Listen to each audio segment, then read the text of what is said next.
বলছি আবিরগুলো কিরকমই দাম আছে? এইগুলো রং, এইগুলোর কি দাম আছে? কেজি কেজি 120 টাকা কেজি, হোলসেল দাম এটাই। আর কালারগুলো দেখো কত সুন্দর সুন্দর। এগুলো কত করে নিতে হবে? লুজ পাওয়া যায়?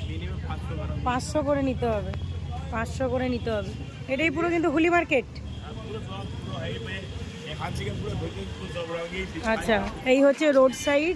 এই রোড সাইড থেকে তোমরা রোড সাইডের ধারেও পাবে, আর এই ভেতর দিকেও পাবে। তো এখানে দেখতে পাচ্ছি পুরো কিন্তু বান্ডেল বান্ডেল প্যাকেজ। এগুলো কত কিলো করে বান্ডেল আছে? এইগুলো 5 কেজি করে আছে, 5 কেজি করে আছে। এই প্যাকেটগুলো কিরকমই দাম আছে কেজি? আচ্ছা, দুটো আলাদা কোয়ালিটি আলাদা আছে না? আচ্ছা, সাইজ আছে। এই প্যাকেটগুলো কিরকমই দাম আছে? প্যাকেটগুলো 10 টাকা করে প্যাকেট। এগুলো কত পিস করে আছে? একটা বড় প্যাকেটের মধ্যে আছে তো? কত পিস করে আছে? 12 পিস? 10 পিস করে আছে।